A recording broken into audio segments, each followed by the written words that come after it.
Hello students, welcome to Exam Bee. I'm your host Anshuman, your English faculty. Students, in this video, we will discuss strategy for English language for your CSI, ASO and SO exam. So हम discuss करेंगे कि किस तरीके से आप English language का जो section है उसके लिए आप प्रिपेयर करें, right? So basically this is your syllabus for the exam and you have comprehension, right? As you can see, you have active, passive, and direct, indirect speech. You also have prepositions, fill in the blanks. So the whole syllabus is on your screen. Now, how do you prepare for this? जैसे कि आपने comprehension देखा, तो आप हर एक दिन अपने schedule में, right? You please take some editorials, or you start reading some newspapers, English newspapers, right? This has to be done daily. इससे होगा क्या? आपका कॉम्प्रिहेंशन, जो आपका रीडिंग कॉम्प्रिहेंशन का जो एक सेक्शन आता है एग्जाम में, okay, it will make you prepare for that. Exam में आपके जो पैसेजेस आते हैं, they are taken many times from editorials, या कोई बुक हो गई, एनसीईआरटी की कोई बुक हो गई, स्टोरी हो गई, राइट? तो वहां से ये आपके आर्टिकल्स, आपके जो पैसेजेस हैं वो लिए जाते हैं.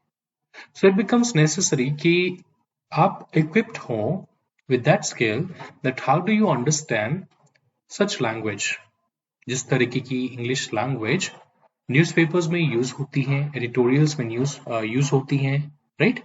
So please start reading one newspaper daily, right? One newspaper, I mean, like, start reading 1 or 2 pages daily. Take a newspaper and start reading 1 or 2 pages daily. Understand कि किस किस टॉपिक्स के बारे में न्यूज प्रिंट हुई है, news publish हुई है, ठीक है?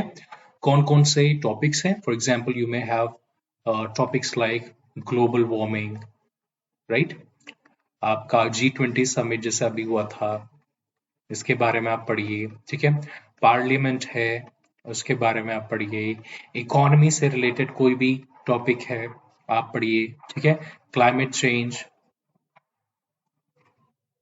ये सारे टॉपिक्स, ओके, ट्राई टू सी कि ये सारे टॉपिक्स आपको मिले, या बाकी कुछ टॉपिक्स हैं जैसे टैक्सेस, राइट?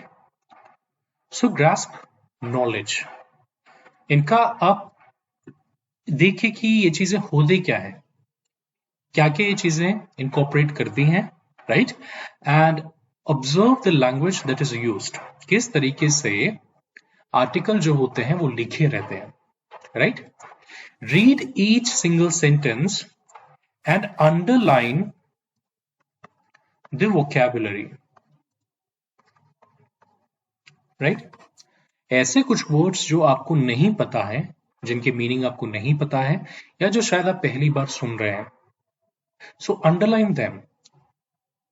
पैसेज एक बार पढ़िए, एक आर्टिकल आप पढ़िए, underline all the words which you do not know the meaning of, and later then search the meanings of those words and include them in your list. So हर दिन कम से कम आप कोशिश करें कि 15 वर्ड्स आप रोज सीखें, और इनको सिर्फ सीखना ही नहीं है, लेकिन इनको आप अपनी डेली यूज में भी इनकॉर्पोरेट करें. This is how you learn vocabulary as well. तो जैसे कि हमने देखा है कि यहाँ पर आपका सिनोनिम्स और एंटोनिम्स भी है ना? तो सिनोनिम्स और एंटोनिम्स आपके ऐसे भी प्रिपेयर हो सकते हैं. रोज की कहीं से भी आप 15 वर्ड्स ले लीजिए, ठीक है? यूजुअली ट्राई की PYP जो है, प्रीवियस पेपर क्वेश्चंस हैं, या जो आपके मॉक टेस्ट हैं, राइट? तो उनमें जो वर्ड्स हैं सिनोनिम्स और एंटोनिम्स में जो पूछे गए हैं, उनको आप देखिए and prepare yourself with those words. Okay, आपने एक वर्ड अगर लर्न कर लिया, तो इस वर्ड के कम से कम आप 5 सिनोनिम्स और 5 एंटोनिम्स आप ढूंढिए और उनको फिर याद करते जाइए. तो देखिए होगा क्या, ये तरीका बहुत आसान होता है वोकैबुलरी इंप्रूव करने का, क्योंकि बेसिकली एक साइकिल क्रिएट होता है. आपने एक वर्ड लर्न किया, उसके आपने 5 सिनोनिम्स लर्न किए. अब 5 सिनोनिम्स अगर आपने लर्न किए, तो आपको बेसिकली याद रखने में आसानी होगी कि हाँ, ये जो 5 वर्ड्स हैं ये कहीं ना कहीं सिमिलर हैं. So rather than learning each different word that has a different meaning, right? If you try to remember similar words, so that becomes easy, right? फिर ये भी हो सकता है कि आपको 5 सिनोनिम्स के अंदर जब आप घुसे हैं तो हर एक वर्ड के, हर एक सिनोनिम के आप और सिनोनिम्स ढूंढिए. तो इससे होगा क्या कि एक जो कैटेगरी है, एक जो ग्रुप है वर्ड्स का, वो आपका आसानी से प्रिपेयर हो सकता है, राइट? तो कहीं ना कहीं आप देखेंगे कि जब आप एक दूसरे के सिनोनिम फाइंड आउट करते हैं तो वो वर्ड शायद आपको ऑलरेडी आता हो, क्योंकि आपने वो सिनोनिम ऑलरेडी पहले लर्न किया है. तो इस तरीके से आप अपना वोकैबुलरी जो पार्ट है आप उसको एनरिच कीजिए. बस डोंट फॉरगेट कि आपको ये जो वर्ड्स हैं इनको आप डेली लैंग्वेज में, अपने डेली यूज में, डेली कन्वर्सेशन में आप इनको इस्तेमाल करें. You can write, you can write any, for example आप डायरी राइटिंग करिए, है ना? आप डायरी राइटिंग करिए, या कुछ भी आप जैसे पैसेज पढ़ते हैं तो उसका समरी क्या है ना? उसको आप नोट डाउन कीजिए, बनाइए, और उसमें आप वो वर्ड्स इनकॉर्पोरेट कीजिए जो आपने लेटली लर्न किए हैं, right? So this will help you strengthen your memory, strengthen your grasping power, कि किस तरीके से आप वर्ड्स को ध्यान में रखें. और जहां तक मैंने ये बोला आपका रीडिंग कॉम्प्रिहेंशन का, रोज आपको क्या करना है, कहीं ना कहीं कुछ आपको जरूर पढ़ना है. Newspaper and editorials are the best way, ठीक है? आप कोई बुक भी ले सकते हैं, बट एडिटोरियल्स और newspapers are the good way. हर दिन कुछ ना कुछ पढ़ते जाइए और उसका मीनिंग आप जरूर समझने का ट्राई कीजिए. एक कोशिश आप करेंगे, देखिए, एक आर्टिकल आपने लिया, set a time of 30 minutes. 30 minutes का आप एक टाइमर लगाइए. आपका एम होना चाहिए कि उस आर्टिकल में जितनी भी चीजें लिखी हैं, जो भी कंटेंट है, आपको वो 30 मिनट्स में पढ़ना है और आपको 30 मिनट्स में वो समझ में आना चाहिए, right? Then slowly and gradually what do you do, आप एक दूसरा आर्टिकल लीजिए, तीसरा आर्टिकल लीजिए, चौथा आर्टिकल लीजिए, और इसका हर एक दिन, राइट? और जो टाइम ड्यूरेशन है ना, उसको आप 2-2 मिनट कम करते जाइए, राइट? इससे ये होगा कि इसका पर्पस क्या, व्हाट इज द पर्पस? क्योंकि एग्जाम में आपके पास ज्यादा टाइम नहीं रहेगा, एग्जाम में आपके पास बहुत लिमिटेड टाइम रहता है, and students they mainly you know skip the reading comprehension part because they say या तो हमें समझ में नहीं आया, या इतना टाइम ही नहीं होता है कि हम पैसेज को समझ सकें, राइट? सो ऐसा नहीं करना है. तो ये चीज आपको इसीलिए करनी है कि क्या, ताकि कम से कम टाइम के साथ आपकी प्रिपरेशन हो. कम से कम time, what is the purpose? कम टाइम में आपकी जो ग्रेस्पिंग पावर है वो बढ़े, ज्यादा से ज्यादा कंटेंट आप कम टाइम में आप ग्रेस्प कर सके, समझ सके, right? So improve your grasping capability. Okay, then we come to your active, passive and direct indirect. Please इन चीजों के लिए टेंसेस को बहुत ध्यान में रखिएगा. विदाउट टेंसेस आपका direct indirect active passive voice आपका नहीं हो सकता. तो please take care of this. Tenses का आप ध्यान रखिए, टेंसेस आप पढ़िए, टेंसेस आप एक्टिव वॉइस में पढ़िए, पैसिव वॉइस में पढ़िए. आपका एक्टिव पैसिव वैसे ही क्या हो जाएगा, कवर हो जाएगा. आगे आपको डेफिनेटली प्रैक्टिस करनी है कि how to convert active voice to passive voice. आप कोशिश ये भी कर सकते हैं कि एक पैसिव वॉइस को आप एक्टिव वॉइस में कैसे कन्वर्ट करें. जनरली ऐसा नहीं आता है, लेकिन this is for your practice, ताकि आपको एक आइडिया हो कि हाँ, वॉइसेस जो हैं वो कैसे कन्वर्ट होती हैं, राइट? मॉडल वर्ब्स को आपका ध्यान रखना है कि जब मॉडल वर्ब्स होते हैं तो किस तरीके से चेंज होता है, किस तरीके से चेंज नहीं होता है, राइट? डायरेक्ट इनडायरेक्ट में भी आपका टेंसेस का काम है. देखिए, एक्टिव पैसिव वॉइस अपने आप में ही टेंस है, राइट? एक्टिव वॉइस का एक अलग टेंस का स्ट्रक्चर है और पैसिव वॉइस में अलग टेंस का स्ट्रक्चर होता है. डायरेक्ट इनडायरेक्ट में आपको थोड़ा और ध्यान रखना होता है ना? टेंसेस का आपको इसमें जरूर ध्यान रखना है. आपको please equip yourself with tenses good manner, ठीक है, इन स्ट्रॉन्ग मैनर। टेंसेस आपको जरूर आने चाहिए, आपके उंगलियों पे होने चाहिए टेंसेस। टेंसेस में अगर आप वीक हैं, आपका क्लियर नहीं है, तो एक्टिव पैसिव या डायरेक्ट इनडायरेक्ट के क्वेश्चंस आप लोग नहीं कर पाएंगे, प्रॉब्लम होगी, राइट। तो इसीलिए पहले आप टेंसेस सीखिए, अगर आपको नहीं पता है। अगर आता है तो आप देखिए कि क्या वो स्ट्रॉन्ग है कि नहीं, स्ट्रेंथन इट, ठीक है। अगर आता है तो दैट्स गुड। एक्टिव पैसिव और डायरेक्ट इनडायरेक्ट के क्वेश्चंस आप लोग ट्राई करिए। डायरेक्ट इनडायरेक्ट में आपको प्रोनाउन कैसे चेंज करने हैं, व्हाट आर द रूल्स जिस हिसाब से प्रोनाउंस चेंज किए जाते हैं, मॉडल वर्ब्स आपके होते हैं तो कैसे होता है।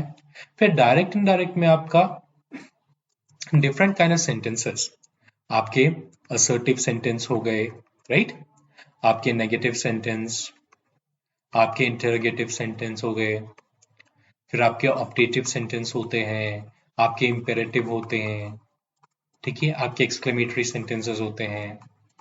तो इन सबको आपको पढ़ना है, इन सब के कन्वर्जन आपको पढ़ना है कि हर एक डिफरेंट जो काइंड है सेंटेंस का, तो वो कैसे कन्वर्ट होता है। तो इनके रूल्स आपको जरूर पढ़ने हैं। इसमें आपको ध्यान रखना है कि जो आपके एक्सक्लेमेटरी और आपके इंपेरेटिव सेंटेंसेस होते हैं ना, तो इनका एग्जैक्टली कोई एक फिक्स रूल नहीं होता कि हम इन्हें कैसे कंसिडर करें। वो आपको तब समझ में आएगा जब आप डेल्व करेंगे डायरेक्ट इनडायरेक्ट स्पीच में, ठीक है। वहीं अगर आप देखेंगे बाकी जैसे असर्टिव सेंटेंस है, आपका नेगेटिव सेंटेंस है, इंटरोगेटिव सेंटेंस है, so there are fix rules that what words do you use, you know, what grammar do you use, ठीक है। Okay, then prepositions। तो prepositions इंपॉर्टेंट है, ठीक है। prepositions के साथ सारे पार्ट्स ऑफ स्पीच आपको प्रिपेयर करना है, ठीक है। आपका you will start with your nouns, ठीक है। प्रोनाउंस आसानी होती है क्योंकि नाउन्स प्रोनाउंस, ठीक है, ऑलमोस्ट सेम फंक्शन ये करते हैं, ठीक है। तो नाउन्स प्रोनाउंस को साथ में पढ़िए, आई मीन पहले नाउन्स को फिर प्रोनाउंस को, आसानी से सारे रूल्स आपको समझ में आ जाएंगे। Let us move on to verb. तो वर्ब भी क्या है, ऑलमोस्ट जब आप इसमें सब्जेक्ट वर्ब एग्रीमेंट पढ़ेंगे, है ना, तो दोनों नाउन और प्रोनाउन दोनों का एप्लीकेशन यहाँ पर आता है, तो और आपको आसान होगा, ठीक है। वर्ब, वर्ब में आप सब पढ़िए, टेंसेस ऑलरेडी बताया है, सब्जेक्ट वर्ब एग्रीमेंट आपका हो गया, जेरेंड इन्फिनेटिव्स आपके हो गए, जेरेंड एंड इन्फिनेटिव्स, ठीक है। After this your adjective, adjective में आपकी जो डिग्रीज के रूल्स होते हैं, ठीक है। एडवर्ब आपका है, एडवर्ब में टाइप्स ऑफ एडवर्ब्स, राइट, क्या ऑर्डर होता है एडवर्ब का, right, we have adverb of manner, time, क्या डिफरेंट रूल्स होते हैं under different kind of adverbs, right. Then your conjunctions आपके हो गए, कंजंक्शंस के साथ आप क्लॉजेस भी पढ़िए, बेहतर होगा, ठीक है। क्योंकि कंजंक्शंस क्या होते हैं, क्लॉजेस से ही रिलेट होते हैं, राइट। फिर आपका प्रीपोजिशन, ठीक है, जो whatever rules we have, ठीक है, इन ऑन एट लगाने का, प्रिसाइजली देखें तो कई बार रूल्स होते हैं और कई बार नहीं होते हैं, कई बार इट सिंपली डिपेंड्स कि क्या चीज है, राइट, आपको वो लर्न करना होता है। फिर आपके डिटर्मिनर्स हो गए, डिटर्मिनर्स के साथ आर्टिकल्स, इनको आप कोशिश करिए कि आप इनको एडजेक्टिव्स के साथ आप पढ़ें। तो इन सब, ओके, ये जो आपके पार्ट्स ऑफ स्पीच हैं, समझिए कि पार्ट्स ऑफ स्पीच होते क्या है, कौन कौन से पार्ट्स ऑफ स्पीच हैं, और हर पार्ट ऑफ स्पीच का क्या क्या रूल है, क्या क्या रूल इनके अंदर होते हैं, ठीक है। और इन पर बेस्ड फिर आप सर्टेन अलग से आप इनका प्रैक्टिस करिए, ठीक है, राइट। फिर आपका है फिल इन द ब्लैंक्स। तो फिल इन द ब्लैंक्स आपके वोकेबलरी बेस्ड आ सकते हैं, ये आपका ग्रामर बेस्ड आ सकता है, ठीक है, और ये आपके इडियम्स एंड फ्रेसेस के बेसिस पर भी आ सकता है। तो देखिए इडियम एंड फ्रेसेस का आपका है, right. So vocabulary, grammar based, idiom and phrases based, तो ये सब आपको देखना है। Fill in the blanks. Vocabulary की बात करें तो जैसे आपको ऑलरेडी बता दिया है कि वोकैबुलरी आप कैसे अपनी एनरिच कीजिए, ठीक है। और फिल इन द ब्लैंक्स में एक और चीज है कि कैसे आप आइडेंटिफाई करें एक वर्ड को। तो देखिए कॉन्टेक्स्ट बेस्ड आप देखते हैं, ठीक है। कॉन्टेक्स्ट बेस्ड आप देखते हैं कि सेंटेंस क्या कह रहा है और सेंटेंस के हिसाब से कौन सा वर्ड आना चाहिए, राइट। दूसरा आपका होता है ग्रामर, यानी पार्ट्स ऑफ स्पीच। क्या ब्लैंक में एक एडवर्ब की रिक्वायरमेंट है, क्या एक एडजेक्टिव की रिक्वायरमेंट है, क्या एक वर्ब की रिक्वायरमेंट है, या एक नाउन की। इस बेसिस पर आपको ऑप्शन चूज करना होता है, ठीक है। सो कॉन्टेक्स्ट बेस्ड आपको बताया, ग्रामर बेस्ड आपको बताया, इस हिसाब से आपको ध्यान रखना है। और चीज क्या, आपका एक वर्ड है, एक ब्लैंक है, तो क्या वो जो सेंटेंस है वो पॉजिटिव सेंस कर रहा है, क्या वो नेगेटिव है ना। उस हिसाब से भी आपको वर्ड चूज करना है। क्या ब्लैंक में पॉजिटिव वर्ड आना चाहिए, नेगेटिव वर्ड आना चाहिए। सो इन सब ट्रिक से काफी हेल्प मिलती है, okay. Then your sentence correction और कॉमन एरर्स, ठीक है। इसमें तो सेंटेंस करेक्शन आप सबको बताया है कि जो पार्ट्स ऑफ स्पीच है यही इसमें आएगा। आपका रूल, आपको ग्रामर ही आता है। टेंसेस पर बेस्ड आपके एरर्स हो सकते हैं, पार्ट्स ऑफ स्पीच पर बेस्ड आपके एरर हो सकते हैं, वर्ब बेस्ड होगा, राइट, ईडियम बेस्ड भी हो सकता है। You need to correct them then, right. And then your punctuation, punctuation का भी फिर ध्यान रखेंगे।